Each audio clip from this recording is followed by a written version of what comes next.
heureuse de vous retrouver pour une nouvelle semaine d'échange et de partage, du temps pour se parler, s'écouter, s'entraider en début de nuit, quand les soucis ou les tracas de la journée vous empêchent parfois de trouver le sommeil. C'est ce que je vous propose jusqu'à 1h du matin. Le 3921 est à votre disposition si vous souhaitez me parler. Jeanne est là pour vous y accueillir, ainsi que Paul. Il marche, enfin, il court, il galope. Je sais qu'il vous a manqué beaucoup, à nous aussi. Il est en pleine forme et il va vous chouchouter plus que jamais. Ce soir, c'est Boris Pirédu qui réalise cette émission. Et vous pouvez, comme chaque soir de la semaine, m'envoyer vos messages dont je me ferai l'écho, qu'ils arrivent par mail, europe1.fr ou par SMS au 7 39 21. N'oubliez pas les SMS de bien les commencer vos messages par le mot nuit. Europe 1. Caroline Dublanche. Bonsoir Françoise. Bonsoir Caroline. Vous allez bien? Bien, oui. Mais un peu soucieuse. Un peu soucieuse. C'est pour ça que vous m'appelez. Hein. Oui, même si Paul a été charmant avec moi. Ça y est, il recommence. Mais il est en pleine forme, hein, donc il va faire le joli cœur, là encore plus que d'habitude. Puis vous lui avez beaucoup manqué également. Hein. Mm-hmm. Alors dites-moi, ma chère Françoise, vous avez des soucis avec un homme que vous avez rencontré il y a 2 mois? Oui, c'est vrai. Et en fait, je me suis reconnue il y a quelques jours très fort dans une de vos auditrices qui disait qu'elle s'était vraiment sentie amoureuse à plus de 60 ans. Moi, j'en ai 53, mais aussi c'est le seul homme en fait avec qui j'ai véritablement échangé des mots d'amour. Et je suis tout à fait consciente d'être dans des schémas relativement classiques de rencontres sur Internet et éventuellement des relations qui peuvent s'enchaîner assez vite. Mais je pense que sincèrement, l'un et l'autre, en fait, nous sommes quand même dans une situation véritable. Oui, vous me dites dans votre mail que vous avez eu l'impression de l'avoir attendu toute votre vie. Oui, c'est vrai.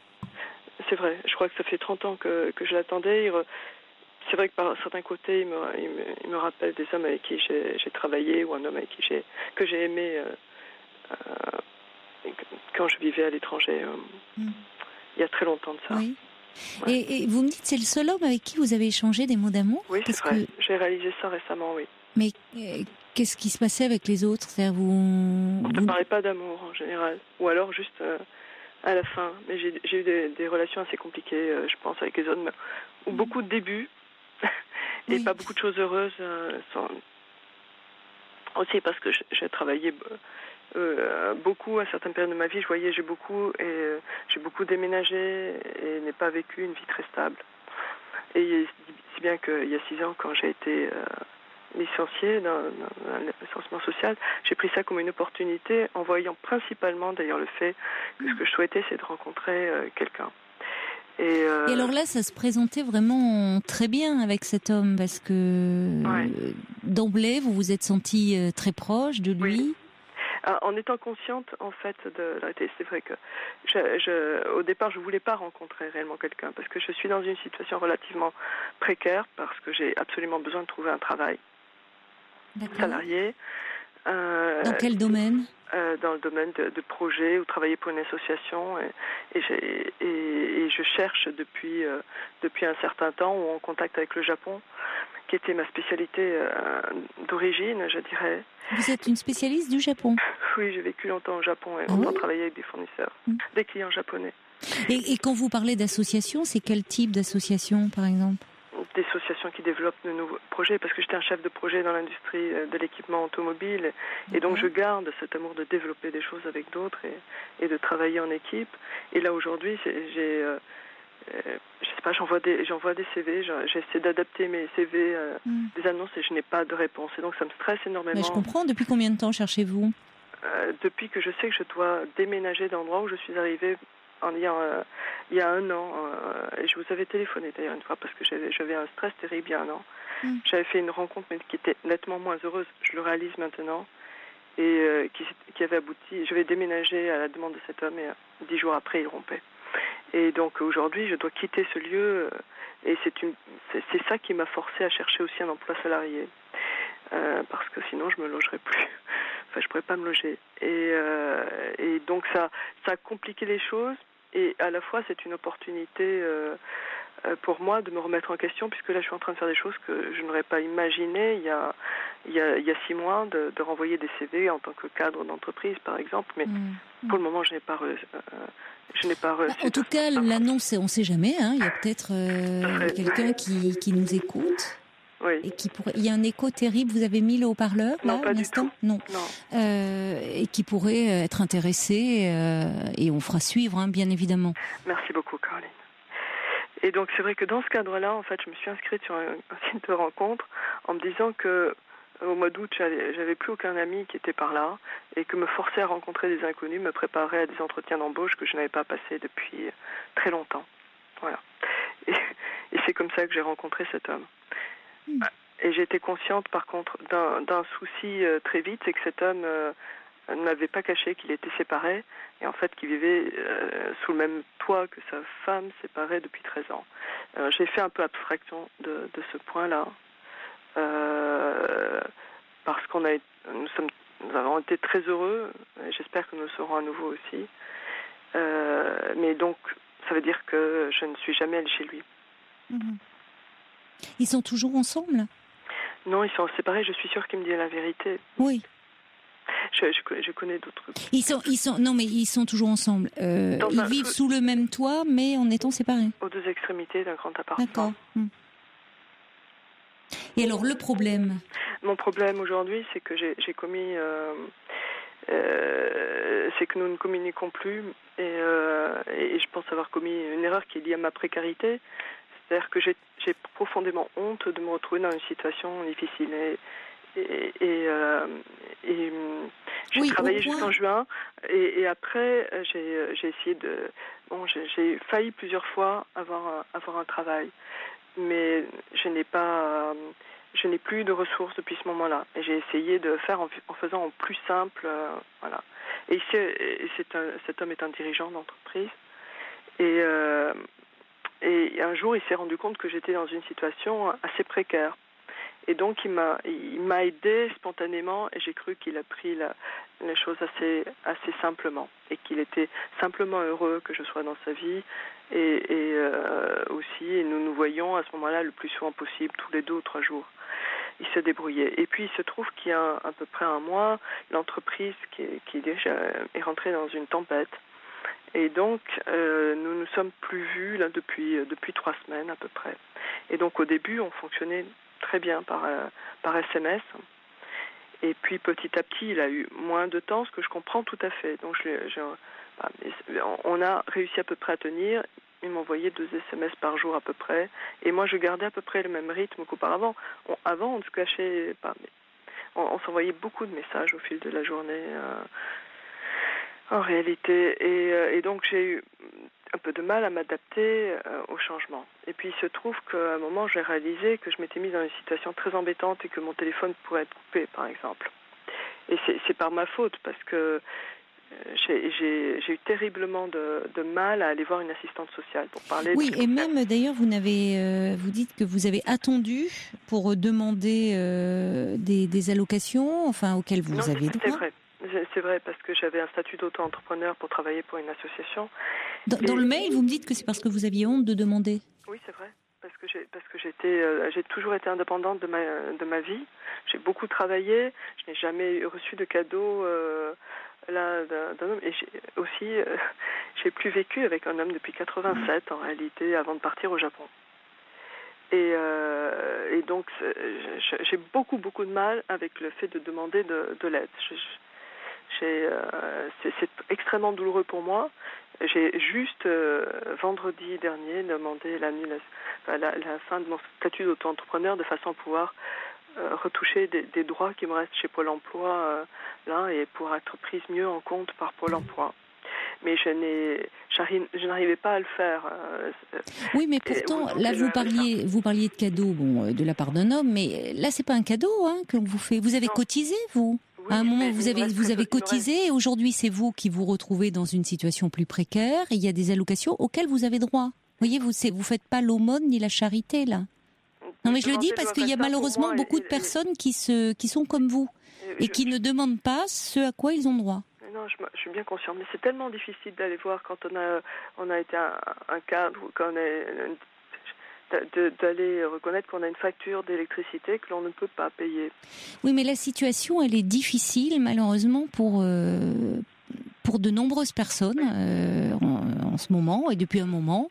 Et ce qui est terrible, c'est qu'à chaque fois, les personnes ont honte de se retrouver dans cette situation. Alors qu'on est dans un monde qui marche un peu sur la tête, qui est très dur, et c'est finalement ceux qui se retrouvent à un moment sans emploi sur le côté de la route qui ont honte de leur situation. Ça va pas. Oui, je vous comprends et je reçois, mais c'est vrai que moi j'ai eu un mal fou, j'en étais malade de devoir faire ça, et donc je préférais vivre le plus simplement possible. Et ça fait petit à petit, j'ai appris à réduire ma train de vie. Tout en adorant vivre. Et c'est vrai que là, grâce à cet homme, en effet, qui venait ici dans son oasis, j'ai retrouvé un goût de la vie extraordinaire. Il est au courant, lui, de votre situation actuellement difficile. Oui, et d'autant plus que là, j'ai commis une erreur parce que je me suis retrouvée dans une situation un jour où j'ai reçu un papier de la banque et je me suis affolée. Je me suis dit, le temps que je demande le papier, je ne vais pas pouvoir. Et ça, c'est aussi moi. Je reconnais que j'ai été un peu dépressive. À ce temps-là, j'ai ouvert ma boîte aux lettres il y a 15 jours, mais pendant un certain temps, je n'arrivais pas à l'ouvrir parce que je savais que j'avais que des mauvaises nouvelles dedans. Et j'avais peur de recevoir un avis d'expulsion du lieu où je suis, parce que je sais que le propriétaire souhaite que je m'en aille. Il a regretté de m'avoir proposé d'utiliser gracieusement ce studio là dans un moment d'enthousiasme, et il le regrette profondément. Donc régulièrement il me demande où est-ce que j'en suis de mes recherches d'emploi, ce qui est très très très douloureux pour moi, parce que du coup je me sens instable sur tous les plans. Oui, ça fait beaucoup là. Et donc là j'ai beaucoup de mal, et quand cet homme est arrivé dans ma vie fin août, j'ai retrouvé un homme comme ceux avec qui j'ai travaillé. Et puis nous avons été profondément heureux, je le crois, et nous sommes entendus sur tous les plans. Bien sûr que j'étais consciente. Et vous me parlez d'une erreur, c'est-à-dire qu'est-ce qui se passe avec lui ? Parce que je me suis retrouvée dans une situation qui était critique. J'ai essayé de trouver de l'aide autour de moi, et je n'en ai pas trouvé, parce que je savais bien que le temps que j'arrive à mettre en place un dossier d'allocation, ça serait trop tard, j'avais trop attendu. Et donc, je lui ai demandé de me prêter 500 000 euros. Et donc, il 500 m'a répondu... 000 euros 500 à 1000 euros, 500 à 1000 euros, d'accord. Ou 1000 euros. Et donc, je lui ai envoyé un mail, comme je suis très maladroite pour parler de ces questions, et que je n'ai pas... Donc, j'ai très peu vécu avec un homme dans ma vie. Je ne sais pas aborder ces questions-là avec quelqu'un d'autre. Donc j'ai fait le mail le plus simple. Il m'a répondu positivement, et simplement aussi quelques heures après. Simplement s'étonnant de pourquoi un virement. Et moi je lui ai répondu aussi spontanément parce que je n'osais pas le déranger. Là, donc c'était le plus simple, parce que je savais bien que d'ici la fin du mois, il était pris par un dossier qu'il était en train de monter, qui était extrêmement important. Donc je voulais pas déranger non plus. Et donc il a attendu mes coordonnées bancaires. J'ai espéré, en fait, à travers sa question, en fait, je me suis mépris sur le sens de ses questions. Je me suis dit, il va passer. Et donc je l'ai attendu le 11 novembre, et il n'est pas venu. Il travaillait aussi ces jours-là comme tous les autres jours depuis un mois. Donc il vous a fait le virement ? Donc il a fait un virement quand il a eu mes coordonnées bancaires. Simplement, il m'a depuis simplement envoyé 2 messages. Un mail me donnant les références du virement, et puis un peu simple, et puis avec un langage différent de celui que nous utilisions ensuite, avec simplement je t'envoie ce virement, je t'embrasse, et puis son prénom. En général, était plus froid, un peu froid. Et puis là, je n'avais aucune nouvelle depuis 3 jours, donc j'étais dans un état un peu difficile. Moi, j'essaie de garder un cap de communication en envoyant moins de messages peut-être qu'avant, mais matin, midi et soir, on s'envoyait même des messages la nuit, en fait, bien quand on se réveillait. Donc j'étais accoutumée à avoir des échanges très doux avec lui. Et là, j'ai reçu brutalement un message hier soir de sa part, en fait, que j'ai pris comme un ultimatum et qui m'a fait très mal. Qui me disait: le virement est arrivé à la bonne adresse. J'espère que ta recherche de job va aboutir vite et surtout que cet emploi réponde à tes souhaits et te corresponde. Dis-moi quand tu auras trouvé, je t'embrasse. Et suivi de son prénom. Et ça m'a fait très très très très mal. Oui, mais parce que lui-même se méprend certainement sur ce qui se passe, sur ce qui se joue et sur la sincérité de vos sentiments. J'en suis bien consciente parce que j'ai bien entendu en vous écoutant certains soirs qu'il y avait des personnes qui demandaient de l'argent, et moi c'est pas du tout mon cas. Non, mais c'est-à-dire qu'on sent que vous êtes tellement ennuyé, tellement embêté. Vous avez tellement peur que de déranger, que finalement, malgré vous, vous vous mettez dans une situation où ça peut poser question. Même cette histoire de virement, vous dites même c'est pas tant sur le fond que sur la forme. Il vous dit pourquoi un virement. C'est un virement, il y a un côté c'est immédiat, mais c'est aussi mise à distance. Il aurait mieux valu effectivement le voir.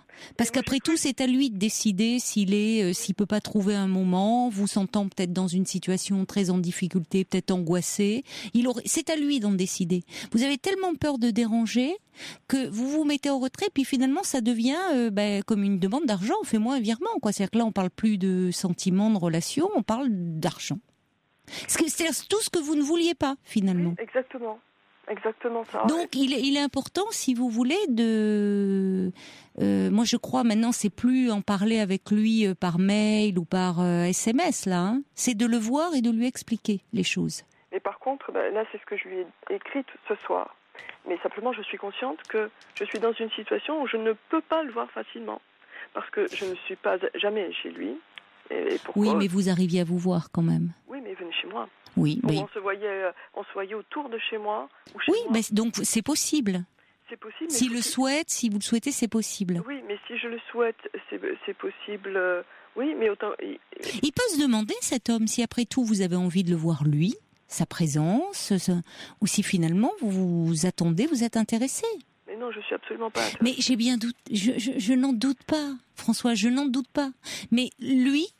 Mettez-vous à sa place, peut-être aussi qu'il peut penser ça. Et c'est dommage, c'est-à-dire qu'il faut vraiment, parce que vous me disiez dans votre mail que vous voudriez, justement, vous aimez cet homme et rétablir la communication, vous dites joyeuse que vous aviez avec lui. Donc effectivement, il est important de le faire sans tarder, pour qu'il n'y ait pas de confusion. Parce que je suis très malheureuse. Ah mais je comprends que vous soyez très malheureuse de ça, parce que vous êtes déjà dans une situation difficile. Vraiment angoissante, entre cette recherche d'emploi, le fait que vous avez peur au fond à un moment, vous retrouvez dans une instabilité matérielle, le fait de vous retrouver sans logement, vous n'avez pas d'emploi et là finalement vous craignez aussi que cet homme, en se méprenant sur la nature exacte de vos sentiments, mettre un terme à la relation. Donc ça fait beaucoup. Je le sens comme ça parce que ce message me dit ça. Je sais qu'il est habitué à diriger et être assez incisif, mais ce message, en effet, je le vois très durement comme un ultimatum. C'est pour ça que je cherche avec vous.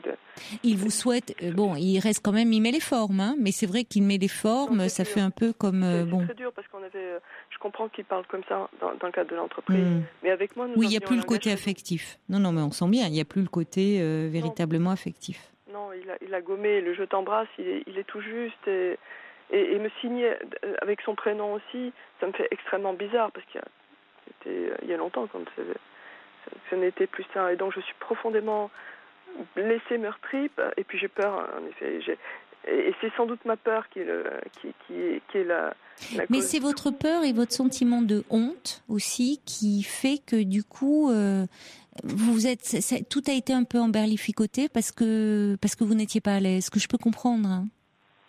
Vous n'étiez pas à l'aise de devoir demander de l'argent. Et c'est vrai que le côté virement, je crois, a accentué ça. Le côté un peu brutal, et là, c'est-à-dire que on parle Surtout que finalement, on parle plus de relations, de sentiments, on parle d'argent. Et c'est toujours préjudiciable dans les débuts d'une relation, parce que finalement, ça fait peu de temps que vous vous connaissez. Oui, ça fait peu de temps. Ça fait combien de temps ? Ça fait depuis fin août. Oui, vous vous rendez compte, c'est ça. Donc il peut lui aussi se poser des questions. Mais c'est pas, je trouve que c'est pas irrécupérable. Si lui-même, franchement, tel que vous me présentez les choses, c'est-à-dire que de son côté, il y a eu lui-même est dans une situation quand même particulière, cet homme. Il est séparé de sa femme, mais pour des raisons qui sont les siennes, il continue à vivre sous le même toit. Vous avez décidé de lui faire confiance. Oui. Absolument. Donc vous me décrivez quand même une relation qui est basée sur une bonne communication, une sincérité et de la confiance. Oui. De la même façon que vous lui faites confiance, lui, à partir du moment où vous allez lui expliquer en des termes, voyez, ne vous emberlificotez pas dans vos explications, comme vous le faisiez déjà avec moi. Parce que vous avez tellement honte de devoir demander que finalement, je vous excuse de vous demander pardon, quoi, c'est ça. Oui, c'est vrai. Je m'excuse de vous demander pardon, plus exactement. Donc, du coup, ça crée un sentiment de malaise. Ça peut créer un sentiment de malaise. Là où, si cet homme est sincèrement épris de vous, il peut comprendre que vous êtes dans une situation qui vous fragilise beaucoup et qu'à un moment, oui, c'est vrai que le virement, c'est la situation qui peut être le plus efficace, même si, pour vous, ça a un côté presque humiliant de devoir demander. Oui, puis le problème, c'est que moi, je l'ai pris et j'ai réagi dans le mail suivant avec une grande joie et émotion parce que je me suis dit, il va venir. Que j'ai compris dans sa question pourquoi un virement, que j'allais le voir le lendemain. Il n'y avait rien qui pouvait me faire plus de joie que ça. En fait. Écoutez, franchement, si cet homme, de son côté, est aussi sincère que vous l'êtes vis-à-vis de lui, il peut tout à fait comprendre que c'est dans un moment c'est une maladresse de votre part, et qui est due à votre inquiétude, à votre anxiété. Donc, mais il faut désamorcer très vite, parce que si vous voyez là, du coup, vous recevez ce courrier assez froid et vous vous dites oh là là, c'est fichu, vous laissez du temps ou vous-même vous renvoyez un mail, enfin, on n'en sort plus. Là, il faut vraiment que vous voyez et que vous lui expliquiez en des mots simples, en disant que vous vous sentez prise à la gorge, tout simplement, et que malheureusement, vous êtes d'autant plus malheureuse d'avoir pu laisser penser que vous étiez intéressée là où vous êtes surtout très fragilisée et très angoissée. Oui, et mon problème, c'est que je ne sais pas où le voir, en fait. S'il ne veut pas, là, je sais qu'il a des échanges de travail terribles jusqu'à au moins une dizaine de jours, et je ne sais pas où aller le voir. Mais pourquoi il ne peut pas venir vous voir chez vous ? Oui, mais encore faut-il qu'il se décide à me faire confiance. Non, mais Françoise, alors là, la question, le problème est autre. C'est-à-dire, quand on veut voir quelqu'un, on trouve toujours le moment. On y arrive. Non, mais là j'ai l'impression, nettement, que... Vous avez l'impression de quoi ? Qu'il est capable qu'il est capable, avec la force que je lui connais, d'en effet d'attendre que je lui dise que j'ai trouvé un emploi. Donc alors dans ces cas-là, c'est un faux problème, c'est un prétexte. Je suis désolée, mais dans ces cas-là, s'il réagit comme ça, c'est que cet homme n'est pas épris de vous comme vous l'êtes de lui. Franchement. C'est pas de la force là. S'il dit alors retrouve un travail, clarifie ta situation et on se verra après. Non. C'est autre chose, c'est-à-dire qu'au fond, lui-même, ça l'arrange, compte tenu de sa situation qui lui-même est compliquée, et du coup, il vous fait porter la responsabilité de ça. S'il réagissait comme ça... Hein. Donc vous pensez que le SMS que j'ai reçu hier est en fait plutôt un SMS de rupture ? Non, c'est pas du tout ce que je suis en train de vous dire. C'est vous qui vous mettez dans cet état d'esprit-là. Vous vous sentez tellement en faute, vous vous sentez tellement coupable, que finalement vous devez le payer et voilà, il y a j'ai confiance dans cet homme. C'est pas ce qui ressort de ce que vous me dites. Parce que franchement là vous j'ai confiance en lui. Alors si vous avez confiance en lui, il peut très bien comprendre, franchement. Si vous l'expliquez comme vous le faites avec moi, s'il ne comprend pas que c'est parce que vous êtes aux abois que vous avez réagi de cette façon-là, c'est qu'il comprend rien du tout.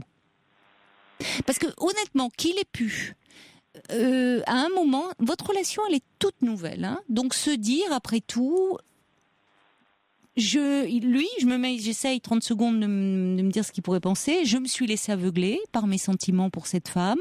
Au fond, il y a quelque chose qui est pas clair. Elle est peut-être plus intéressée que je ne le pensais.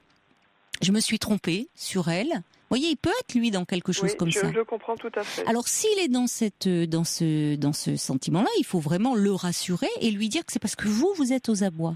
Et franchement, ça devrait se régler. Si vous êtes en train de me dire que non, il va laisser traîner, il va pas donner suite et tout, c'est que finalement il était peut-être moins amoureux que vous ne le pensiez. Non, je sais simplement que pendant 10 jours je le verrai pas. À peu près sûrement, et donc du coup il faut que je le rassure petit à petit par message. Ce que je me dis, c'est peut-être. Mais moi je crois pas. Non, enfin moi j'adopterais pas cette stratégie-là. Non, parce qu'il y a, vous savez, quand on veut voir quelqu'un, on peut toujours. Je sais, mais il travaille comme un fou. Tant pis. Oui, mais même en travaillant comme un fou, il travaille pas 24 heures sur 24. Non, franchement là, je trouve que là vous êtes en train de lui trouver des excuses. Non. Franchement, vous êtes en train de, vous inversez, il faut que je le rassure par mail. Compte tenu de la situation, je trouve que vos mails, vous allez vous perdre dans des explications à n'en plus finir, qui vont que renforcer un sentiment de malaise. Alors il s'agit pas de lui mettre la pression pour le voir, c'est pas du tout ça. Mais il s'agit pas de lui envoyer X mails pour le rassurer. Il s'agit de pouvoir lui parler au téléphone ou de lui envoyer un mail, puisque vous communiquez comme ça, en lui disant que vous avez le sentiment qu'il y a un terrible malentendu et que vous aimeriez pouvoir le voir pour lui en parler, qu'effectivement vous avez peut-être fait preuve de maladresse en lui demandant ce virement, que vous étiez aux abois, mais que et que vous en lui expliquant, mais très court, il s'agit pas de lui en envoyer X messages. Et après, de lui-même peut avoir envie de venir vers vous en vous disant j'ai compris et effectivement c'est un malentendu. Oui, je pense que ça. Mais franchement, vous voyez, parce que je trouve qu'il y a attention au déséquilibre, hein, parce que vous lui avez fait confiance, lui, alors que sa situation, pardonnez-moi, mais elle est tout sauf claire, hein.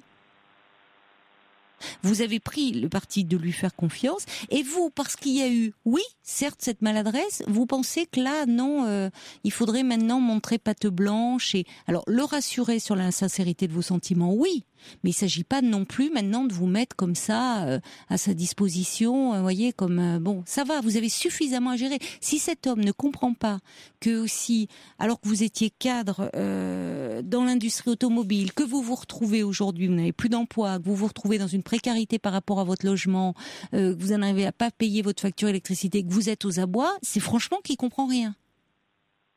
Et pourtant, il m'avait semblé le comprendre quand il s'en est rendu compte que il y a un mois de ça, et spontanément il m'a aidé, ce qui m'a profondément touchée de sa part. Il l'a fait avec une grande gentillesse, et là c'est du coup je n'ai pas pensé que ça poserait un gros problème, de lui dire que j'avais un problème sérieux et que j'avais besoin de son aide.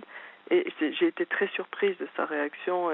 C'est pour ça que je me permets de vous dire, Françoise, j'espère que cet homme, pour vous, cette version, qu'il est aussi sincère que vous l'êtes vis-à-vis de lui, et qu'il ne se sert pas de ça comme un prétexte pour rompre.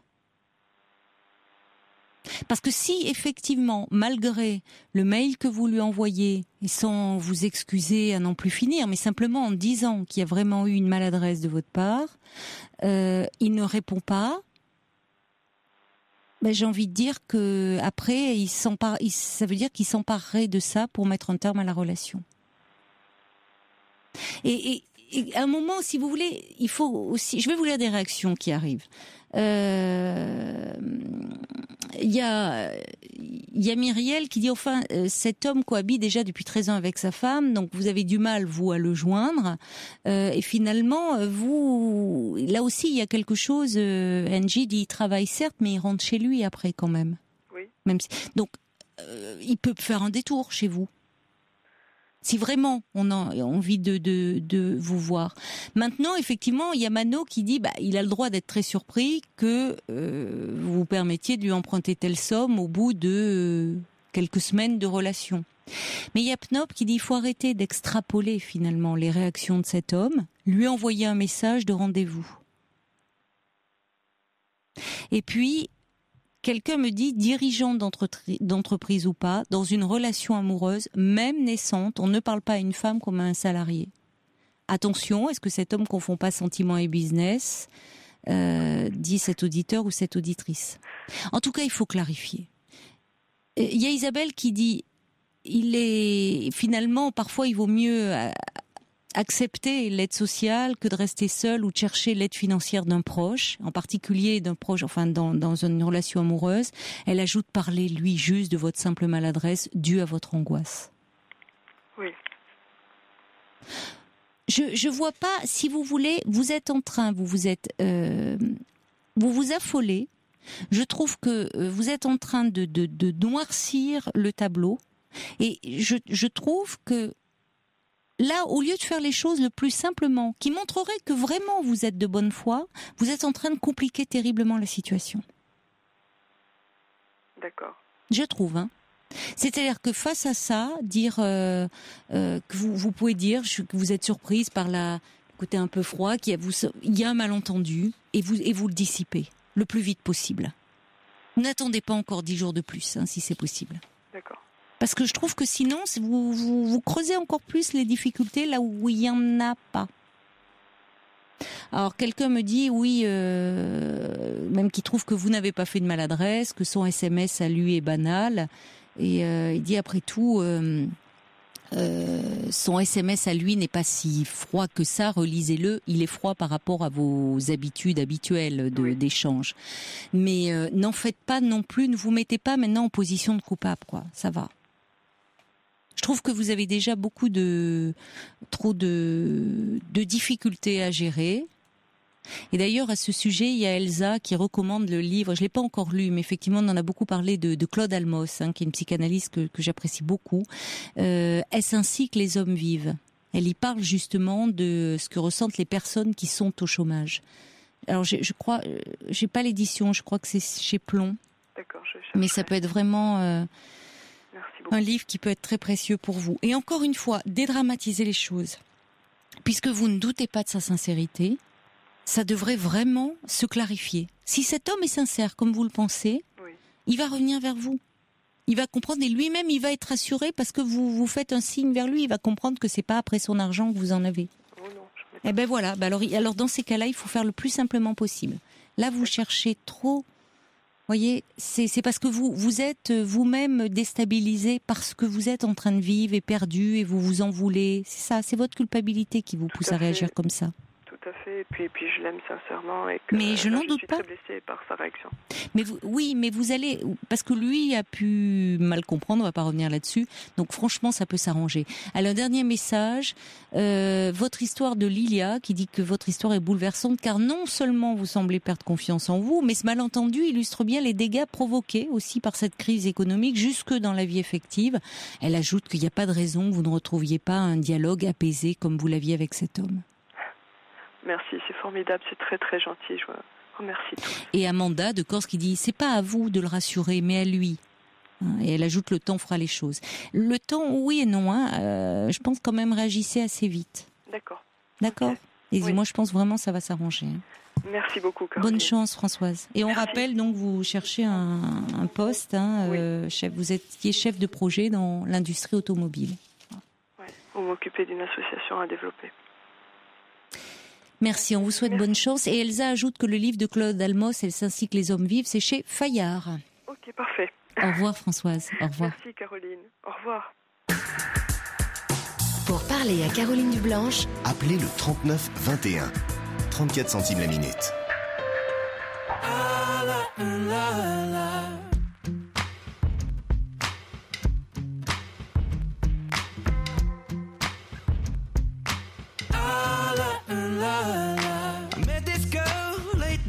She said, don't you worry if I disappear. I told her I'm not really looking for another mistake. I called an old friend thinking that the trouble would wait, but then I Jumped right in, a week later returned. I reckon she was only looking for a lover to burn. Toutes vos confidences à Caroline Dublanche au 39 21. 39 21. 34 centimes la minute. Des messages d'encouragement encore qui me parviennent pour Françoise. Feuille d'érable dit oui, maintenant avec les réseaux sociaux, on parle beaucoup par SMS, par mail et on perd un peu le contact spontané et naturel. Parlez-vous, rencontrez-vous, ce sera vraiment plus simple. Il vous souhaite bonne chance. Hélène dit aussi arrêtez de réfléchir et finalement de vous faire du mal. Foncez, faites-vous confiance, prenez votre place au sein de votre couple et dans la société de tout cœur avec vous, dit Hélène. Bonsoir Jean. Bonsoir. Bonsoir Caroline. Vous allez bien? Vous faites une super émission. Ça fait longtemps que je vous écoute. Ah c'est gentil, merci. Voilà. Mon histoire elle est compliquée. Ah bon? Ça va être chaud. Alors je me concentre, mon cher Jean. Je me concentre. Vous avez expliqué, non? Paul, pour tout vous dire, j'étais dans le Standard quand vous étiez en ligne avec Paul et je voyais que Paul, pour son retour, c'est vrai qu'il s'accrochait là. Je me disais que c'était peut-être parce qu'il était plus, il était un peu, il avait perdu le rythme, il savait plus trop. Mais non, c'est parce que votre histoire était compliquée. Alors on va essayer de s'y retrouver. Vous avez une copine, c'est ça? Une copine. Avec qui vous aviez de très bons rapports. J'ai eu de très bons rapports. Et du jour au lendemain, elle a rompu. Elle a rompu sur un message. Elle m'a dit, voilà, c'est compliqué avec toi, on arrête. Et en plus, c'est que le truc, c'est que je travaille avec elle. Ah oui, alors ça, effectivement, ça complique beaucoup les choses. Mais c'est pas ça, c'est qu'il y a beaucoup de personnes qui travaillent ensemble et puis ils se fréquentent, sont mariés et puis tout, voilà. Oui, ça c'est vrai, mais quand ça marche bien, déjà, c'est pas simple de travailler ensemble, mais là, vous travaillez ensemble, mais je travaille qu'avec elle le vendredi, voilà. Ah déjà, ça limite. Et vous travaillez vraiment ensemble, vous êtes obligés d'être très proches? Ou vous travaillez dans la même entreprise, mais vous n'êtes pas obligé de vous croiser? Dans la même entreprise, mais pas dans le même truc, quoi, voilà. Vous n'êtes pas dans le même service? Comment? Vous n'êtes pas dans le même service? Non, on n'est pas dans le même service, mais le vendredi après-midi, le vendredi matin, on travaille ensemble, voilà. Bon, voilà, le truc, c'est un truc de dingue, quoi, voilà, qu'est-ce qui m'arrive? C'est que, un jour, j'ai demandé, mes collègues, des copains et tout, ils demandent le numéro de téléphone à elle et puis elle n'a jamais voulu demander le numéro de téléphone. Puis moi j'ai dit tiens, il y a moyen d'avoir ton numéro de téléphone et elle me l'a donné. Vous m'écoutez? Oui, bien sûr que je vous écoute. Voilà.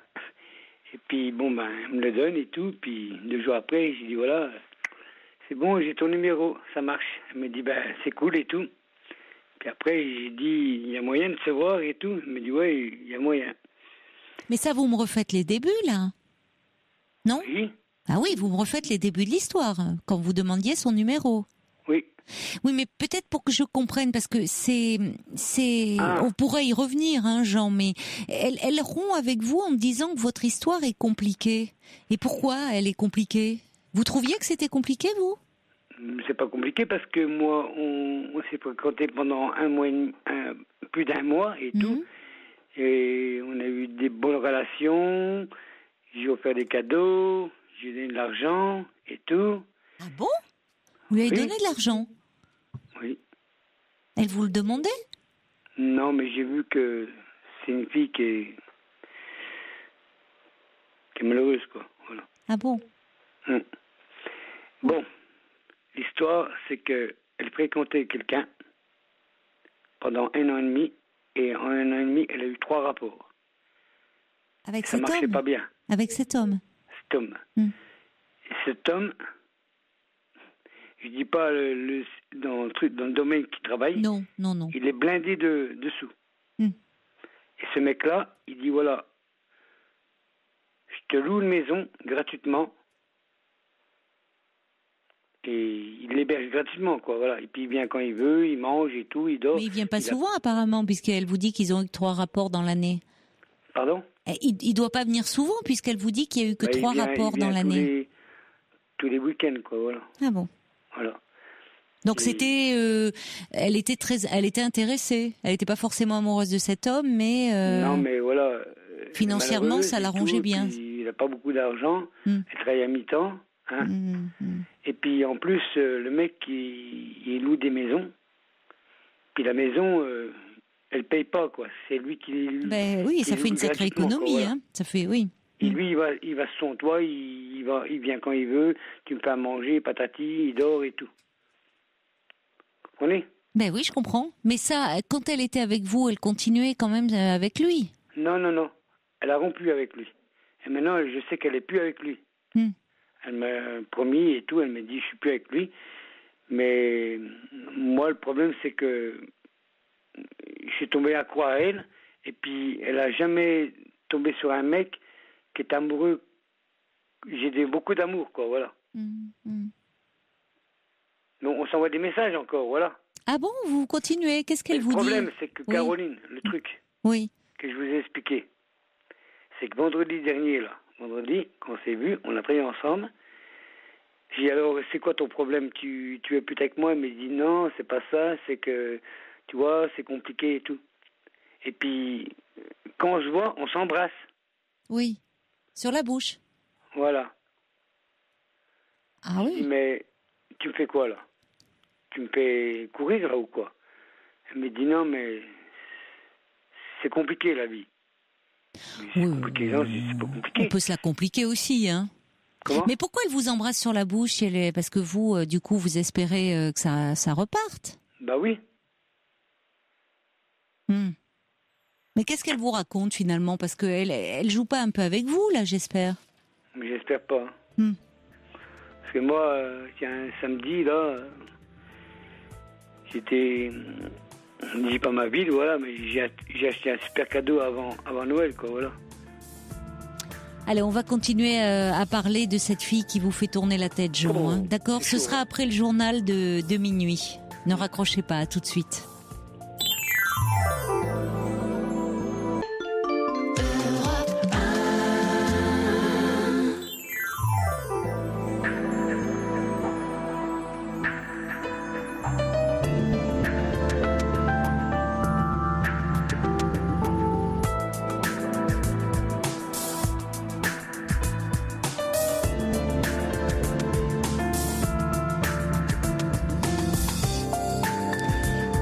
Deuxième heure de votre libre antenne et jusqu'à 1h du matin, vous pouvez appeler le 39 21 si vous souhaitez me parler de vous. Vous pouvez aussi à tout moment donner votre avis par mail europe1.fr ainsi que par SMS au 7 39 21. Alors on va retrouver Jean. Vous êtes là? Alors Jean, vous êtes dans une histoire un peu compliquée avec une copine. Ouais, le terme copine prête un peu à ambiguïté. Il y a Lily qui me demande, c'est une copine ou bon, vous vous embrassez sur la bouche, mais est-ce que finalement ça a été aussi, est-ce que vous allez plus loin avec elle? Plus loin. C'est aller plus loin avec elle. Bah oui, bien d'accord. Sûr, voilà. Pendant combien de temps êtes-vous restés ensemble? 1 mois. Oui. Et au bout d'un mois, elle dit qu'elle arrête parce que c'est compliqué, mais elle vous dit pas pourquoi c'est compliqué. Pas compliqué, mais je pense que je sais l'histoire. Alors c'est quoi l'histoire? C'est l'histoire, comme je vous dis, elle a une maison, elle travaille à mi-temps, et puis elle a connu quelqu'un, puis la maison, elle est louée gratuitement, et puis lui, Oui, je comprends, il lui loue gratuitement, mais lui, il vient et elle a une relation avec cet homme aussi. Il dort, et puis voilà. Ça faisait 1 an et demi qu'elle était avec, et en 1 an et demi, elle a eu 3 rapports avec. Voilà. C'est tout. C'est ce qu'elle vous dit, hein, mais bon. Non. Moi, je peux vous dire que c'est vrai. Alors, vous pensez, vous, qu'elle est en train de rompre, elle rompt avec vous parce que cet homme a appris qu'elle était avec vous et que ça lui plaît pas? Elle m'a dit, elle était venue me voir à la maison et tout. Elle m'a dit, voilà, j'y ai tout dit et tout, que c'était fini et puis tout. Puis il était fâché pendant 15 jours, il ne l'a pas rappelé et puis tout. Et puis, il venait pas, quoi. Puis, un jour, il est venu. Il a dit, écoute, tu m'as dit que c'était fini. Alors maintenant, je te donne 1 mois. Tu prends tes affaires. Soit je viens toujours ici. Tu prends tes affaires et tu dégages. Puis Alors je vous pense pensez que c'est comme ça. elle a eu peur de se retrouver à la porte, après tout, vous auriez pu, si c'est ça peut être ça. Vous pouvez lui dire, écoute, dans ces cas-là, il n'y a aucun souci, tu peux venir chez moi.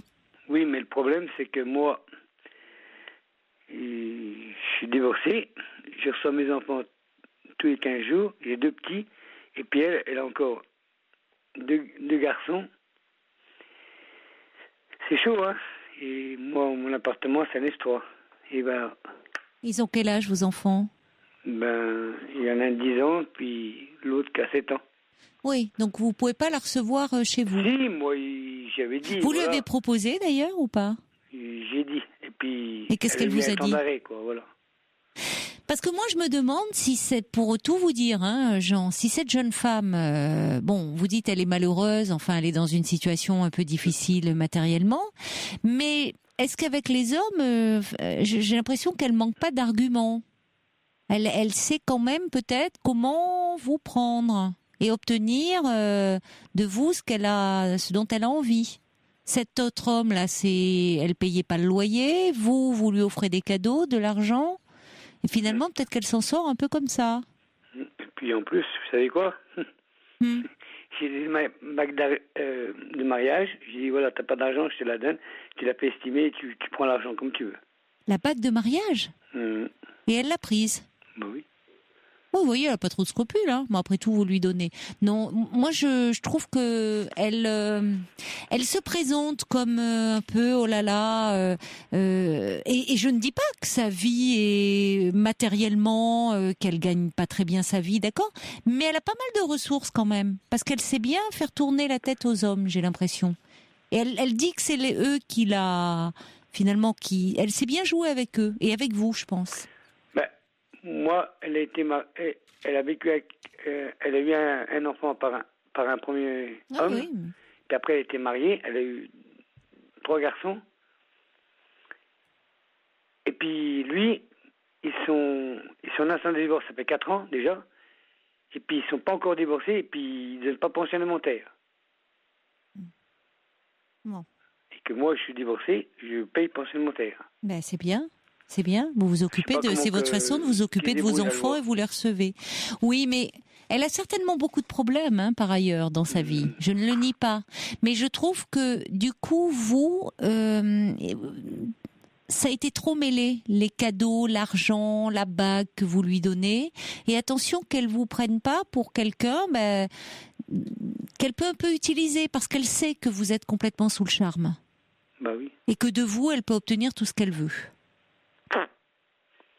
Moi, j'ai jamais eu de chance avec les femmes, hein, je le dis. En tout cas, si vous donnez trop tout de suite, et notamment comme ça, de l'argent, trop de cadeaux, c'est comme si, effectivement, vous confortiez dans cette idée que ça va pas bien se passer, et du coup qu'il faut beaucoup donner pour avoir peu. Et ça fausse les relations, je trouve. Vous devriez pas donner de l'argent et tout ça. On en parlait un peu au début, mais en début de relation. Oui, j'ai entendu. Parce qu'on sent que vous êtes quelqu'un de extrêmement gentil, très touchant, sans malice, et du coup, vous pouvez tomber sur des gens, sur des femmes, qui vont abuser de votre gentillesse. Et je me demande si cette jeune femme, sous couvert de j'ai plein de problèmes, j'ai plein de soucis, j'ai mon ex qui paie pas la pension alimentaire, le loyer, au fond, elle a trouvé que vous êtes bien brave et puis que vous pouvez mettre la main au porte-monnaie. Et ça va pas, ça. Parce qu'en même temps, elle dit qu'elle arrête au bout d'un mois. Bon, elle n'a pas vraiment tellement de raisons. Et puis, elle continue à jouer un peu avec vous, en vous allumant, en vous embrassant sur la bouche. Vous voyez, elle vous laisse espérer que ça peut reprendre. Mais au fond, elle donne rien. Ouais, mais je sais pas comment faire maintenant, moi. Vous tenir un peu éloigné d'elle. Parce que sous ces allures de femme qui est malheureuse, qui va pas bien et tout, elle est un peu manipulatrice aussi avec vous. Parce que moi, j'ai 3 grands-enfants déjà. J'étais marié déjà pendant 17 ans. J'en ai causé à mes enfants, ils sont adultes, hein. Voilà, ils vivent tous avec leurs copains et tout. Et il me dit, papa, j'ai pas dit qu'est-ce que je vous dis, hein, voilà. Il me dit, papa, voilà, t'es avec maman et tout, et t'étais avec celle que j'ai eu 2 enfants après. Et qu'est-ce qu'ils vous disent, vos enfants ?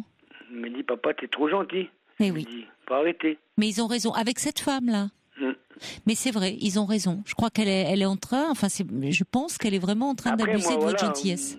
Elle a vu ma première fille. Elle m'a dit, papa est trop gentil, machin et tout. Mais après, quand j'ai expliqué, elle me dit, c'est chaud. Hein. Bon, en tout cas, la bague, je dirais, Jean, la bague, ça peut, vous voyez, c'est dommage parce que, vous, évidemment, c'était votre bague de mariage, vous voulez pas la garder, mais ça peut être un cadeau pour des enfants, pour des petits-enfants. Donc, ne donnez pas vos biens, ça vous appartient. Pas quelqu'un comme ça que vous connaissez depuis un mois. Et puis, là, les cadeaux, Noël va être proche, utilisez votre argent pour faire plaisir à vos proches. Là, j'ai été acheter une gourmette avec son prénom et sa date de naissance. Puis, et vous l'avez déjà acheté? Vous l'avez déjà fait graver ou quoi? Je l'ai acheté, je l'ai fait graver et tout. Oh là là là là, ça va pas. Non, il faut pas dépenser de l'argent comme ça pour elle. Ça va pas. Après, moi, je travaille, je gagne bien, puis tout. Tant mieux. Non, mais l'argent ne fait pas le bonheur. Voilà, c'est vrai, mais vous avez le cœur sur la main, mais trop. Oui. Vous savez, Jean, une femme qui vous aimera, elle va pas vous demander toutes sortes de cadeaux. Le plus beau cadeau que vous puissiez lui faire, c'est justement de l'aimer, de l'entourer, d'être comme ça, pleine de gentillesse, de sollicitude. Mais pas d'aller acheter. Là, vous essayez pour qu'elle vous aime, de lui offrir plein de choses. Mais c'est pas comme ça que ça marche, et vous le savez au fond. 15 jours que je mange pas et tout, maigri de 3 kilos, voilà. Bon. C'est comme ça. Bon, allez, il faut remanger un peu, moins la côtoyer, cette demoiselle. Mais je la vois au boulot, mais le problème c'est que c'est chaud, et puis quand elle me voit, des beaux sourires et tout, je dis mais tu me fais quoi et tout. Allez, vous trouverez une. Dites-vous, mettez-vous un peu en colère en disant qu'au fond, oui, des beaux sourires, elle sait vous charmer, mais elle joue au chat et à la souris avec vous, et vous êtes la souris, hein. Je crois. Hein. Complètement. Vous êtes en train de vous faire avoir là. Une de mes sœurs m'a dit, mon frère me dit, ignore-la, quand je travaille avec elle, une fois par semaine, évite de parler avec elle. Voilà. Elle a raison, votre sœur. Et si jamais elle a croix à toi, elle t'enverrait des messages et tout. Mais bien sûr, elle est avec vous un mois, puis finalement elle arrête. Elle est pas sincère avec vous. Elle a senti que vous étiez accro à elle et que vous étiez prêt à dépenser beaucoup d'argent pour elle. Je sais que moi, elle m'a envoyé un message une fois. Elle m'a dit, je mérite pas, qu'est-ce que tu m'as donné? Oh, bien sûr. Mais elle sait y faire. Elle est en train de jouer avec vous. Elle le mérite pas, mais elle prend bien, hein. Elle dit jamais non, elle a aucun scrupule. La bague, là, de mariage, elle vous a pas dit oh non, c'est trop. Je mérite pas. Elle prend bien. Je sais pas comment qu'elle était estimée, parce que je sais qu'elle était en or. Maintenant, c'est pas plaqué, hein, attention. Ne lui donnez plus rien. Jean, vous êtes en train de vous faire avoir par les beaux yeux de cette jeune fille qui doit être charmante, j'en doute pas. Elle est mignonne. Hein. Je ne doute pas qu'elle est mignonne, mais elle sait très bien y faire avec les hommes. Et elle sait très bien vous manipuler. Donc il faut écoutez un peu ce que vous dites. Vos enfants, votre sœur, ils sont proches de vous, ils sont en train de vous rendre compte elle vous tourne la tête, elle vous fait pas de bien parce que vous voyez, ça vous rend malheureux. Vous faites du mouron, vous mangez plus, donc ça va pas. Vous allez voir, vous allez retrouver de l'appétit. Bon, déjà j'ai la force pour aller au travail, c'est déjà pas mal. Mais heureusement, mais le vendredi, évitez-la le plus possible. Et puis il y a Feuille d'érable qui dit, il me semble que les gravures sur la gourmette peuvent encore s'effacer. Ne vous laissez pas avoir, trouvez d'autres projets. En tout cas, gardez vos sous pour Noël, pour faire des cadeaux à vos enfants, à votre sœur, aux gens qui vous aiment. Elle est en train d'abuser de vous. D'accord ? Il faut arrêter là. Parce que sinon, vous êtes en train de vous faire avoir, hein, Jean. Hein. Allez, vous allez y arriver. Bon courage. Si jamais ça marche, je vous rappellerai. Mais vous pouvez me rappeler même si ça ne marche pas ou si ça marche avec, j'espère, quelqu'un d'autre qui sera plus sincère. Je vous remercie. Au revoir, Jean. Vous avez une super émission, puis je vous écoute tous les soirs en plus. Moi, c'est gentil. Allez, un petit message d'Yvan qui dit « Pauvre Jean, vous êtes trop gentil. Écoutez vos enfants, écoutez votre sœur. » Merci. Je vous embrasse. Au revoir, Jean. Super cool. Au revoir. Bonsoir. Pour dialoguer avec Caroline Dublanche, envoyez le mot nuit, suivi de votre message au 7 39 21. 65 centimes plus coût d'un SMS.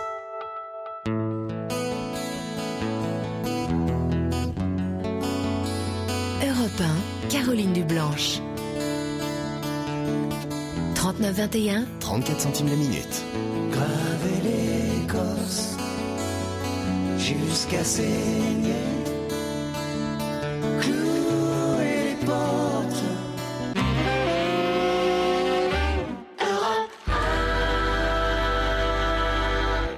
Allez, vos messages de sympathie pour Jean, pour lui dire qu'il faut vraiment qu'il se détache de cette histoire, de cette fille qui le mène en bateau. Myrtille dit, c'est pas une relation saine, Jean. Tout le monde autour de vous vous le dit, vos enfants, votre sœur. Écoutez les gens qui vous aiment, vraiment. Et courage à vous. Ce que dit Yvan aussi, écoutez vos enfants. Voilà. Allez, on va accueillir Isabelle. Bonsoir. Bonsoir Caroline. Bonsoir Isabelle. J'ai rencontré un homme cet été lors d'un séjour de randonnée dans les Alpes. Oui. Et il y a eu spontanément une entente, une compréhension mutuelle, une émotion. Et nous avons beaucoup parlé durant ce séjour et nous avons décidé de rester en lien par le biais de mails, mais en tant qu'amis. Lui est marié et dit avoir une relation amicale avec sa femme. Et en réalité, au cours des échanges... il y a eu chez moi une transformation, en fait, de ce que je pouvais ressentir pour cet homme et je dirais une mise à jour de ce que je ressentais. Et je lui en ai fait part en prenant un risque. Et lui m'a... Par mail, toujours. Comment ? Par mail, toujours, vous lui en avez fait part. Toujours par mail, oui. Et lui m'a avoué ses sentiments, mais il a été très clair, très sincère, très respectueux. Il m'a dit qu'il ne voulait pas quitter sa femme, qu'il proposait une relation avec des moments ponctuels où on pourrait se voir. Mais il ne me propose cela que si ce n'est pas source de souffrance pour moi, si ça doit être douloureux. Il me dit qu'il vaut mieux continuer sur le plan amical. Et en fait, les questions que je me pose, c'est que c'est une situation que jamais j'aurais imaginée parce que être en relation avec un homme marié, c'est un statut de ce qu'on appelle être une amante ou une maîtresse. Et ça me fait peur parce que c'est quelque chose que je connais pas du tout. C'est une relation pour moi atypique que je connais pas hors de mes schémas. J'ai peur de souffrir de l'attente. À la fois, je suis tentée d'avoir une relation avec cet homme parce que il me renvoie beaucoup de choses valorisantes. Et oui, et puis vous êtes attaché à lui. Je ne sais pas quoi penser. Est-ce que je vais avancer ou pas dans cette relation ? Je ne sais pas. En fait, avancer, c'est-à-dire dans quel sens ? En fait, je lui ai posé beaucoup de questions. On a beaucoup échangé. On se questionne. Enfin, moi, je me questionne beaucoup de savoir si je reste sur le plan amical ou est-ce que j'écoute mes sentiments en sachant que lui aussi m'a fait part de ses sentiments, mais dans ce statut de femme qui est avec un homme marié. Voilà.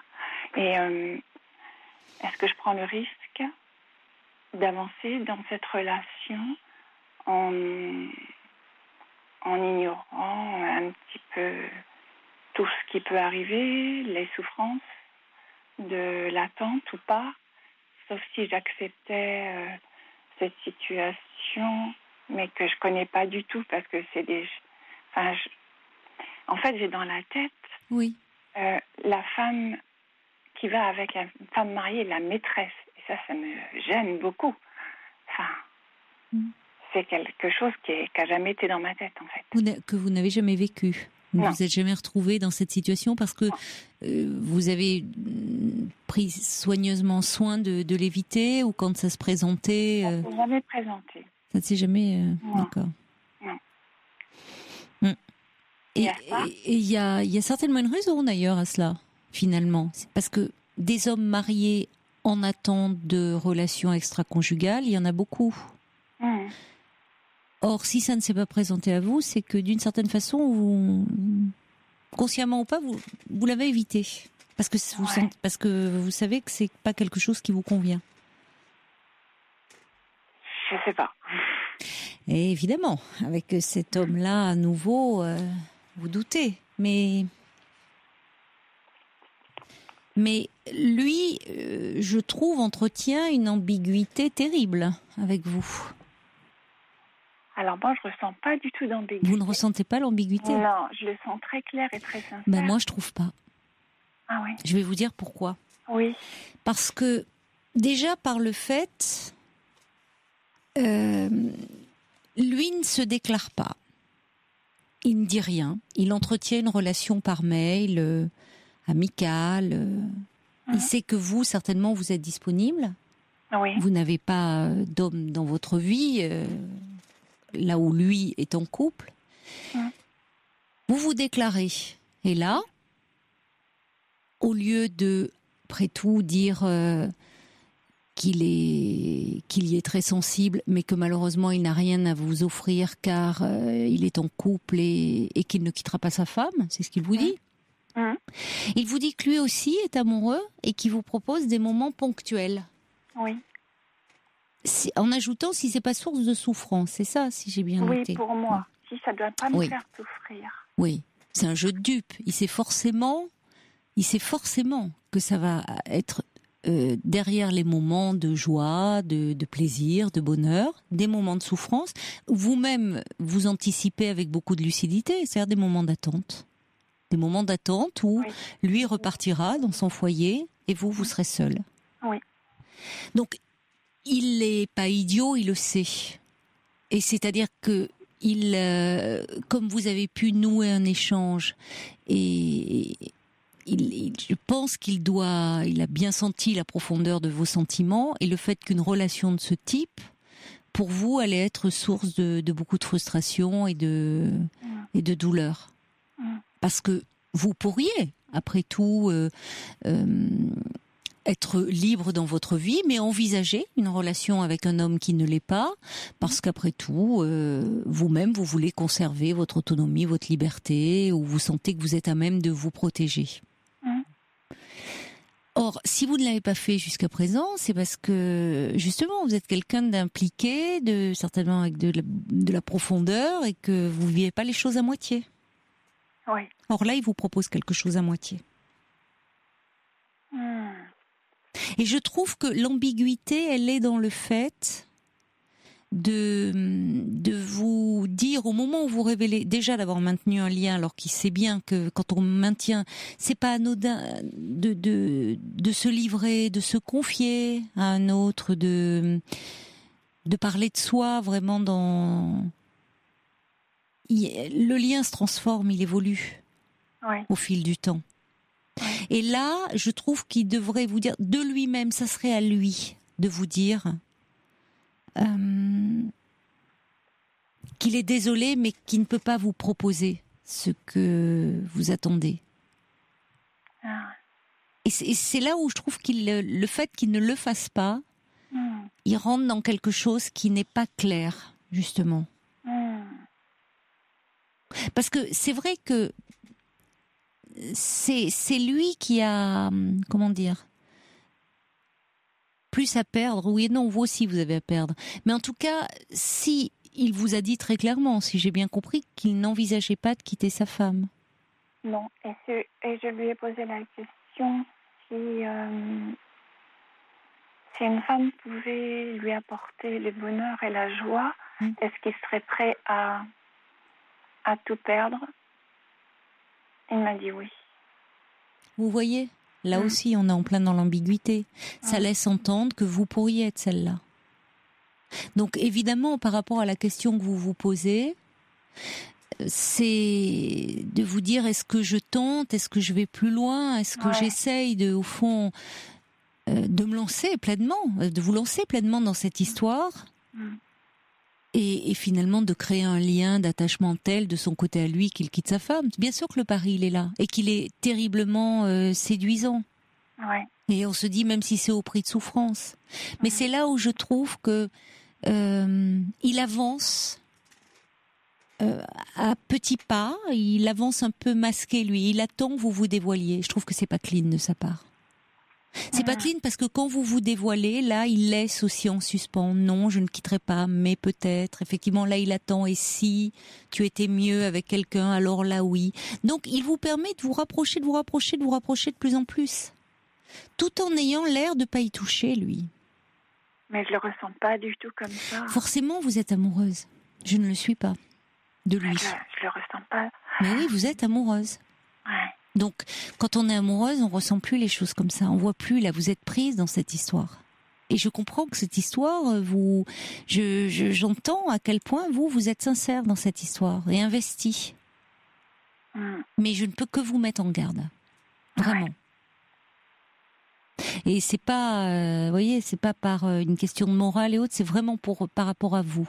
Protégez-vous de ce genre d'histoire qui mène nulle part, si ce n'est à beaucoup de souffrance. Ouais. Dans ce que je crois entendre de vous. Hein. Parce que comme je connais pas ce genre de relation, je me demandais si des femmes avaient vécu des relations avec des hommes mariés et avaient trouvé le bonheur en vivant comme ça, dans une relation où on voit la personne ponctuellement, en sachant que jamais on sera en couple avec cette personne. Est-ce qu'il existe des relations où on peut être heureux comme ça, de cette façon-là?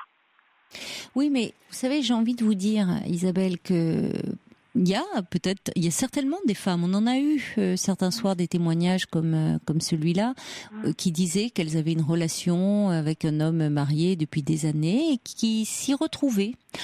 Avec quelques bémols, hein. Il y a toujours quelques bémols, vous me direz, dans une relation d'amour, mais une solitude au moment des fêtes, une solitude au moment des week-ends, mais avec une vie suffisamment remplie, suffisamment riche, et gérer une personnalité aussi particulière, parce que ça va de pair, c'est-à-dire au fond des femmes qui ne cherchent plus aujourd'hui, ou qui ne cherchent pas en tout cas, à vivre une relation avec un homme qui peut-être sont constituées de telle sorte qu'elles ne veulent pas, elles veulent garder farouchement leur liberté, leur autonomie.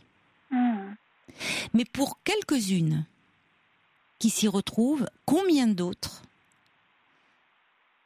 perdent leurs années, leur jeunesse, leur envie, leur désir, parfois jusqu'à leur désir, même pour une histoire où elles s'étiolent peu à peu et qui finalement se brûlent considérablement les ailes au point parfois après d'avoir du mal à nouveau à oser se lancer et à nouveau faire confiance, aimer. C'est des histoires qui peuvent abîmer aussi terriblement. Parce que je vais vous dire pourquoi. Finalement, ce qui se passe dans ces cas-là, c'est que il y a toujours ce regret de ce qui n'a pas été vécu, ce qui commence déjà à être ébauché. Ce que vous dites, ça laisse toujours cette place. Si c'était différent, si finalement vous étiez cette femme qui allait le faire basculer et le faire sortir de cette vie dont il se plaint, mais dont il ne veut pas sortir en même temps. Donc, si vous voulez, ce sont des histoires où on est toujours sur le fil du désir, très tendu. Toujours avec aussi l'imaginaire qui vient compenser la frustration de l'absence. Donc ça maintient en haleine, ça maintient le désir. Et on vit comme ça, d'attente et d'espoir, et bon, jusqu'à ce qu'à un moment on se dessèche. Littéralement. C'est vrai que je me sens un peu remplie de tout ce que je ressens et de tout ce que cet homme me dit, mais il n'y a rien de concret parce que je ne vis pas la relation avec lui. Ça fait un peu virtuel. Et oui, mais c'est ça, mais vous êtes rempli. Est-ce que ça peut durer, ça? Mais dans les faits, vous voyez bien, j'ai envie de dire oui, ça pourrait durer. Parce que regardez, ça dure depuis cet été. Oui. Ça dure depuis cet été et cet homme, à travers ses mails, ses pensées, ses mots d'amour, vous êtes empli de lui. Oui. Vous êtes empli de sa présence, alors qu'au fond, dans un quotidien, vous êtes seul. Mais vous ne vous sentez plus seul parce que vous avez cet homme qui pense à vous. Oui. C'est terriblement grisant, enfin c'est enivrant, mais dans les faits, mis bout à bout, il y a des années qui peuvent se passer. Et combien d'heures de solitude au bout du compte? Parce qu'au bout d'un moment, vous allez très vite vous rendre compte que les mots, ça suffit plus. Et ça emplit plus une vie. Et que pendant ce temps-là, comme vous êtes vraiment amoureuse, si vous êtes amoureuse et entière, vous ne voyez plus autour. Vous vivez dans l'attente de cet homme. Oui. qui lui a la part belle. En fait, je lui trouve beaucoup de qualités que évidemment. tombe un homme. Et, Évidemment. moi, je le trouve très, très respectueux parce qu'il a vraiment joué carte sur table. Voyons, bah oui. Ouais. Oui, il joue carte sur table. Il est très respectueux vis-à-vis de sa femme. Il ne la quitte pas. Il est prêt à avoir une aventure avec vous. Il n'a plus qu'une relation amicale avec elle. Pourquoi ne la quitte-t-il pas ? Parce qu'il dit qu'il se sent responsable d'elle. Bien sûr. Bien sûr. S'il était vraiment responsable d'elle, le plus grand service qu'il pourrait lui rendre, je trouve, quand on n'aime plus quelqu'un, c'est de savoir le quitter, pour lui permettre peut-être d'être aimée à nouveau, comme elle le mérite, elle aussi. Donc, moi, ce qui me gêne, c'est derrière ce côté grand seigneur, la réalité risque d'être moins réjouissante. Parce qu'il se présente effectivement comme un grand seigneur. Ah oui, moi je le vois comme un chevalier. Bien sûr. Mais je l'appelle mon chevalier. Oui. Baissez pas trop l'armure quand même. Hein. Allez, je vais vous lire des réactions. Quelqu'un me dit, j'ai eu une relation avec un homme marié pendant de longues années. Oui. Cet homme n'a jamais pris de décision. Aujourd'hui, je suis seule. Boule de cristal dit, ni maîtresse, ni amie. Protégez-vous. Feuille d'érable dit, j'ai vécu ce genre de relation. Quand l'amour est là, c'est très difficile à gérer. On donne beaucoup pour recevoir peu. Charlotte dit, oh oui, au début c'est beaucoup de bonheur, mais au bout du compte, à la fin, c'est souvent la maîtresse qui a le plus à perdre. Et c'est très difficile de s'en remettre. Martine, fuyez vite, j'ai perdu 10 ans de ma vie avec un homme marié. Anne-Marie, et ça sera la seule note positive dans ce type de relation, elle dit, j'ai trouvé le bonheur avec un homme marié qui un jour m'a épousée. Alors ça peut arriver, effectivement, c'est rare, mais ça peut arriver. Valérie, n'espérez rien de lui, fuyez. Katou, oh là non, ne prenez pas le risque d'une relation amoureuse, j'ai eu une expérience, ça a été l'enfer pour tout le monde. Yvan dit, c'est vraiment un grand seigneur cet homme, ne vous engagez pas dans une telle relation, vous allez trop souffrir. Et puis quelqu'un dit, fuyez cet homme, moi je connais cette situation, attendez parce que j'ai du mal à lire tous les messages, il y en a beaucoup qui sont arrivés pour vous. C'est une source de souffrance, il vous tient en haleine, il ne quittera pas sa femme, vous allez passer votre temps à l'attendre et au mieux vous le quitterez peut-être, mais très déçu. Poupik dit, elle va droit dans le mur. NJ dit reculer à pas de géante. En tout cas, Pnop dit oui, les hommes mariés qui bien sûr ne sont qu'amis avec leur épouse, mais en même temps tellement responsables d'elle, et puis peut-être une épouse un peu dépressive, qui va pas bien. Dans les faits, si on rencontrait réellement les épouses, on verrait qu'elles sont pas si mal que ça, les épouses. Hein. Oui, il m'a dit qu'elle était dépressive. Ah voyez. Oui. Voyez. Et pourtant, je vous assure que je suis pas voyante. Elle est peut-être dépressive parce que vivre au contact d'un homme tel que vous le décrivez, valeureux et chevalier, n'est pas si génial que ça. Parce qu'à vivre, cet homme-là, il est peut-être pas si formidable que ça. Et je pense que pour cette dame, il est pas si formidable que ça pour son épouse. Quand on va comme ça jeter des pistes, des filets, des hameçons ailleurs. Parce que c'est de ça dont il s'agit. J'ai tellement pas d'image que ça dans la tête, c'est fou. Oui, mais parce que justement, je vois bien, je vais complètement à l'encontre de ça, mais parce que cet homme, je trouve, déjà, il y a quelqu'un qui a dit ni ami ni maîtresse et qui a entièrement raison. C'est-à-dire qu'à partir de là, il faut bien regarder les choses en face. Vous n'êtes plus dans une relation d'amitié, puisque vous vous déclarez des sentiments amoureux, donc il ne s'agit pas d'une relation d'amitié. Et la relation amoureuse, vous allez être à 3. Ne l'oubliez pas. Vous êtes 3 dans cette histoire. Et à un moment, lui réintégrera son foyer. Vous serez seul. Je crois qu'on vous a tout dit. Après, effectivement, c'est à vous de voir. Mais vous allez au-devant de bien des difficultés et de bien des douleurs. Ah là, oui. Donc, attention, parce que l'ambiguïté qu'il maintient, je trouve, est très malsaine pour vous. D'accord. Bonne chance, Isabelle. Merci. Au revoir. Merci, Caroline. Au revoir. Au revoir. Jusqu'à 1h sur Europe 1. Caroline Dublanche.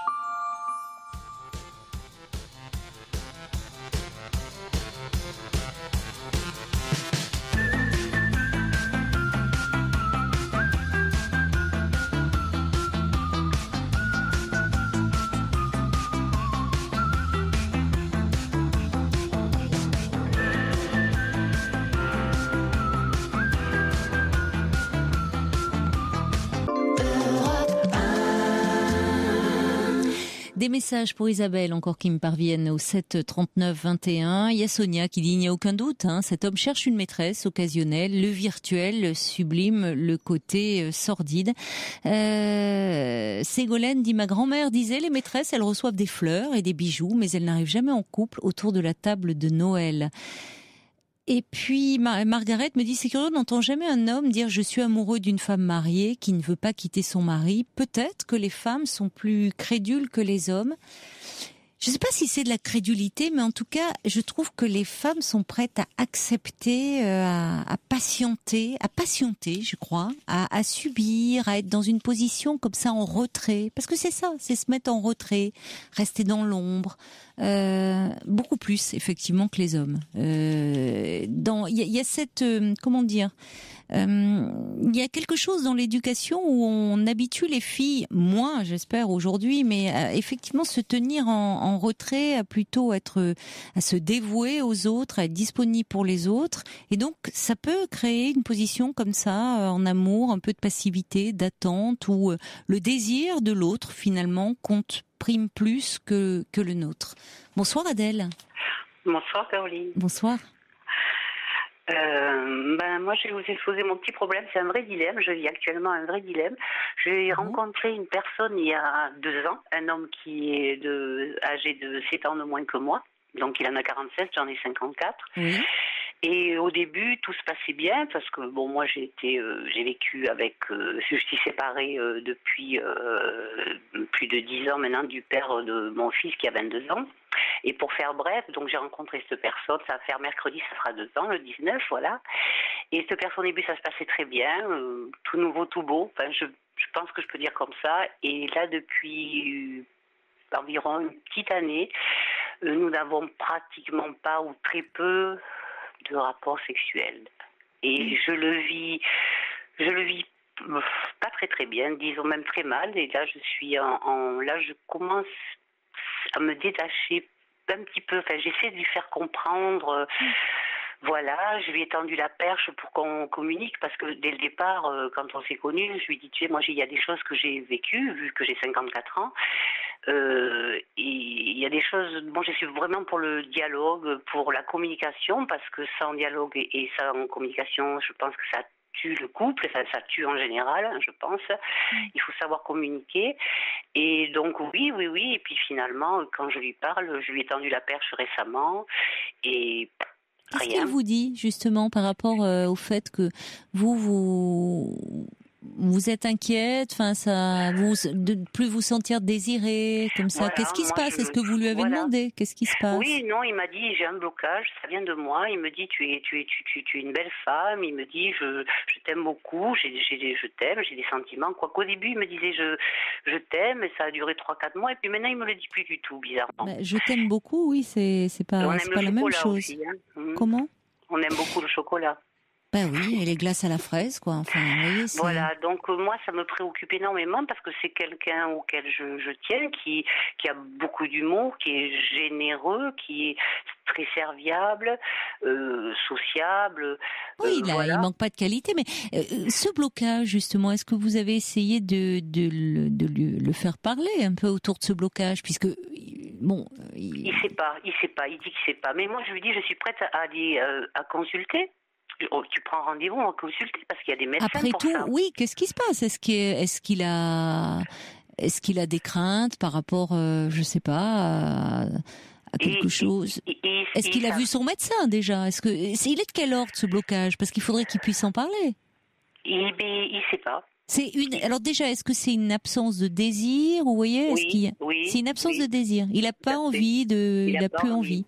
Il a peur, envie. C'est quelqu'un qui travaille, qui fait énormément de sport parce qu'il est addict au sport.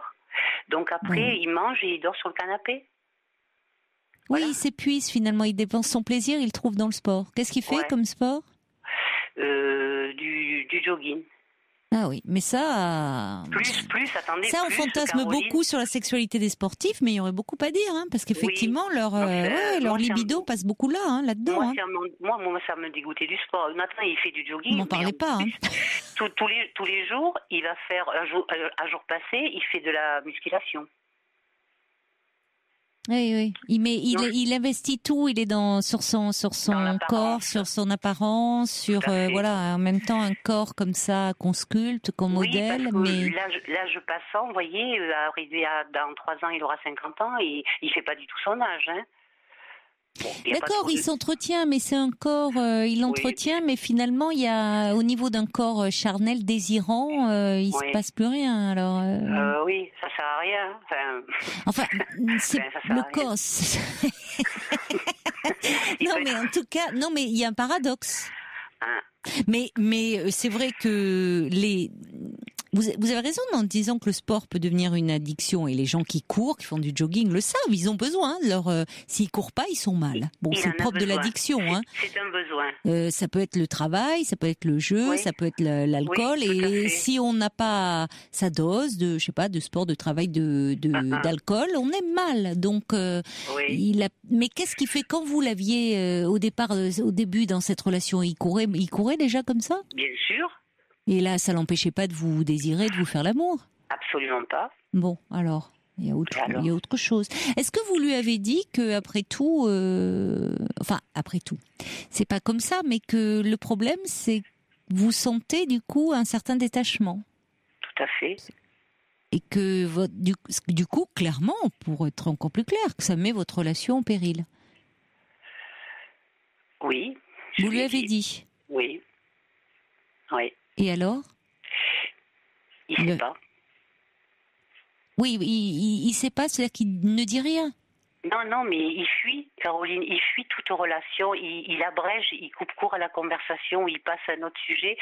Et moi, j'essaie d'insister intelligemment, je fais des allusions, vous voyez, je le manipule pas, mais je manipule. Non, c'est pas manipuler, c'est que vous avez envie de revenir sur le sujet, vous savez pas mettre vous voulez pas. Vous voulez une solution, vous voulez, il y a quelque chose qui bouge en tout cas, qui évolue. Je suis très en colère au fond de moi, je suis très très en colère parce que je me dis mais qu'est-ce que j'ai fait pour ne plus être qui ne me désire plus, quoi. Je fais ce qu'il faut, même à 54 ans, je fais ce qu'il faut. Il vous dit d'ailleurs que vous êtes une belle femme et que vous êtes très séduisante. Vous l'avez rencontré il y a 2 ans. C'est pas comme si en 2 ans vous êtes pas métamorphosé. Donc vous êtes toujours aussi désirable qu'il y a 2 ans. Simplement, peut-être pas à ses yeux, mais ça peut être lié à lui et pas lié à vous en même temps. Parce que est-ce que quand vous allez vers lui, en prenant l'initiative, voire en étant assez entreprenante, caressante, est-ce que il vous repousse ou pas? Non. Enfin, des fois, il me dit je suis trop fatiguée. Oui, mais parfois on peut dire ça, qu'on est fatigué, et puis mais l'envie vient en mangeant. J'en ai assez de le solliciter, parce que j'ai l'impression d'être, ça m'agace. Vous pouvez pas lui dire qu'il aille un peu moins à la salle de muscu et courir, quoi, finalement? Non, c'est des sujets de conflit, Caroline. C'est des sujets de gros conflits, donc je prends sur moi, même ce week-end, là, j'ai pris sur moi, et comme il n'a pas été courir un jour, il m'a dit j'irai le week-end, alors qu'il m'avait dit que le week-end il n'irait pas, il se reposait. Et si vous alliez vous un peu courir, je veux dire même au sens figuré, non pas avec lui, mais que peut-être vous vivez ensemble. Mais on avait projet à la fin de cette année, mais là je me pose de grosses questions. Mais je comprends, parce que là il y a quelque chose. Ce qui est embêtant, c'est pas tant, ça peut arriver par moment, un blocage, une perte de désir, une lassitude. Ça peut tous nous arriver. Le problème, c'est qu'il évite. Il ne veut pas en parler. Donc, vous êtes seul à vouloir essayer de faire, de trouver une solution, entre guillemets, à votre problème, et face à quelqu'un qui est dans l'esquive. Alors, il a peur de quoi? Est-ce que peut-être il a eu des pannes d'érection ou pas? Non, mais c'est quelqu'un qui ne, comment dire, je veux pas dire ce mot parce qu'il est vulgaire, mais en termes, il ne, comment le... Il y a des expressions qu'on comprend. Écoutez, dites-le, il est tard. Bandé, alors on va dire bandé. Bandé, on peut le dire, oui. Oui, non, mais on peut le dire. Voilà, il ne bande pas. Ah, mais comment faites-vous? Vous me dites que vous aviez des... Ça vient, mais il faut, voilà quoi. Il est long à la détente. C'est ça. C'est ça. Et quand ça vient, est-ce que c'est quand même une érection qu'il arrive à maintenir, qui est vigoureuse ou pas tant que ça? Oui. Non, plutôt vigoureuse. Mais il faut que vous y mettiez beaucoup du vôtre. Oui. Et ça a été tout le temps. pas au début. Pas au début, c'était vraiment bien. Au début, c'était pas l'extase, parce que bon, voilà. Mais c'était bien, quoi. Mais combien de temps, au début, vous situez? C'est-à-dire quelques mois, quelques... 2 ans, ça a bien duré pendant une petite année, ouais, c'était bien sympa pendant une petite année, c'était bien. Et après, vous avez constaté qu'il avait de plus en plus de mal à avoir une érection. Oui. Mais je vous arrête deux petites secondes. J'ai parlé de lui. Ses relations auparavant étaient pareilles. Oui, mais je pense que c'est pas lié à vous, effectivement. C'est ce que j'allais vous dire. Il y a quelque chose où à un moment il a peur après de ça. Je pense qu'après ça devient un cercle vicieux, où peut-être il y a le désir dans les premiers temps de la nouveauté, de nouveaux corps, nouvelles expériences. On est dans le nouveau, dans la découverte, dans le nouveau qui provoque une excitation d'emblée. Voilà. Or, passé la première année, on est dans la passion. Là, on est dans quelque chose de plus installé, où il peut y avoir effectivement un sentiment. Le sentiment amoureux, lui, est toujours là, mais le désir naît de l'excitation, de la nouveauté, moins. Et du coup, s'il commence à avoir du mal, au fond, à avoir une érection, il y a après une angoisse qui se crée de dire, je vais le dire aussi, je vais pas arriver à bander. Et ça fait peur. Donc finalement, il évite. Là aussi, il esquive. Mais je suis quelqu'un d'assez quand même je suis quand même une ouverture d'esprit. Oui, je trouve, c'est vrai.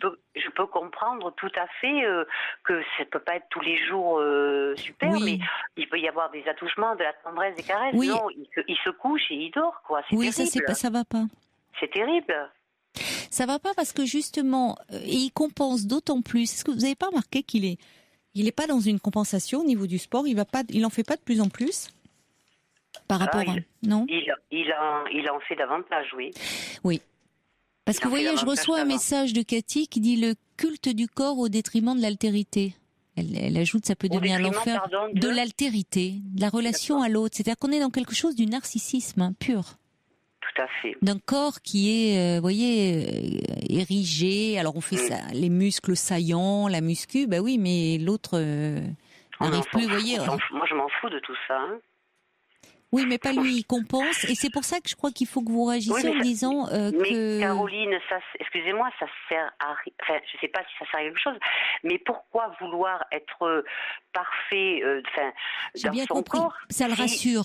Ça le rassure, c'est-à-dire que la relation... Et moi, ça me déprime. Et vous, oui, mais justement, attention, ne vous laissez pas déprimer. C'est dommage, parce que votre témoignage est passionnant et je trouve qu'on concerne beaucoup de gens, finalement. J'ai envie de vous dire, mais on pourra peut-être en reparler plus longuement un soir, j'ai envie de vous dire, vous... Qu'est-ce que je ne vous laissez pas déprimer. Oui, je crois, éloignez-vous pour de bon, un peu. Soyez moins présente, ne le sollicitez pas, soyez moins présente, sortez... Faites en sorte de ne pas vous déprimer, d'être moins disponible, moins là. Oui, tout à fait. Peut-être effectivement, à nouveau plus désirable. Ne le rassurez pas trop. Le rassurez pas trop, cet homme, finalement. Je crois. Vrai. Oui, il faut au contraire un peu l'inquiéter. Peut-être pour réactiver son désir. Faut que je vous laisse, malheureusement, mais peut-être à une autre fois. Je vous embrasse. Oui, merci beaucoup, Caroline. Au revoir Adèle. Au revoir. Belle nuit à vous. Faites de jolis rêves. Il est maintenant 1h sur Europe 1 et c'est l'heure de retrouver les informations avec Laurence Gontier. Bonsoir Laurence.